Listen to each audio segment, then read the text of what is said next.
Now that we've got the inbox views out of the way, let's talk about labels. Labels you'll see over on the left, and they replace folders. If you've used Outlook, you're probably used to folders where you can put all your email in different little folders, and that's where it's contained. Labels have two options, and we'll talk about them in just a second. You can either use them as labels or you can use them as folders. Both are fine. It just depends on which one you like.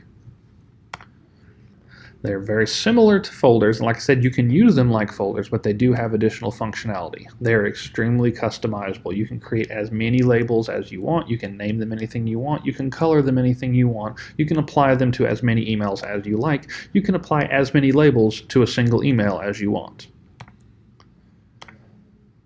As I said, any number of labels can be applied to a message. If you notice over here on the right, I've got a couple labels to applied to some of these emails.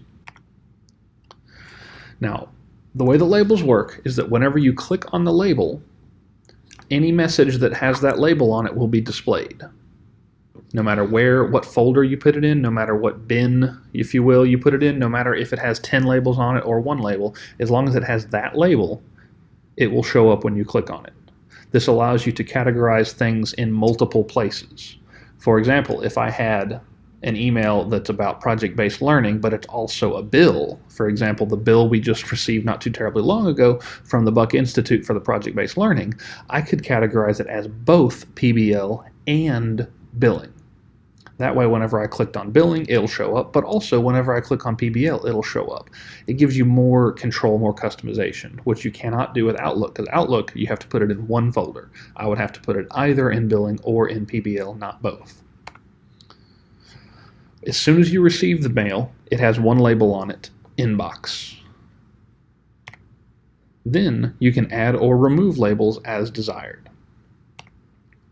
There is no difference between labels and folders in Gmail. No difference whatsoever. It's just how they're presented. It's just how you think about it, how you look at them. A message in a folder is simply a message with only one label. Okay?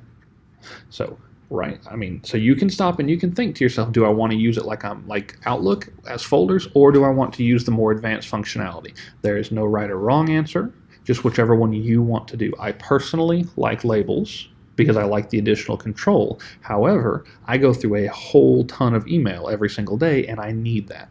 If you've only got a few emails every day, folders may work fine for you, and that's fine. There's nothing wrong with that. So let's talk about the difference between labels and folders. Like I said, there's no difference except the way that you look at them. Label as, you'll notice if you select an email, you'll have the option to label it as something. It will add one or more labels to that message. That means it'll show up in multiple places. And I'm going to give you an example in a little bit to clarify this. Move to will remove all labels that are attached to it except for starred, and then add only whatever label you move it to. For example, let's say I received an email from Mary about a department meeting.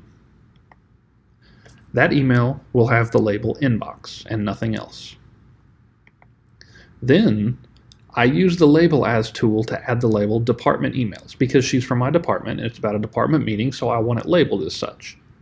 Now this email has two labels on it, department emails and inbox. It'll show up whenever I click on inbox. It'll also show up whenever I click on department emails. Now this is important. So I add the star to it. This is under the more options, that contextual menu. Now it has three labels. It's starred, it has department emails, and it has inbox. Anytime I click on any of those three labels, this email will show up. But now the meeting's over. So I use the Move To tool to move it to my Department Archive folder. What this does is it removes the Department Emails label and the Inbox label from it and adds Department Archive. Notice that the star still remained on it. So what this is, it will no longer show up in my inbox. It will no longer show up in my department emails. It will only show up in my Department Archive and starred. So here's kind of the bottom line. If you want it to function like Outlook folders, use the Move To tool, or you can drag and drop it. You can ignore everything else, all the labels and everything that you want to, and you can just drag and drop it or use the Move To tool, and it will function exactly like folders in Outlook. If you want to use the advanced label functionality, you can, but you do not have to.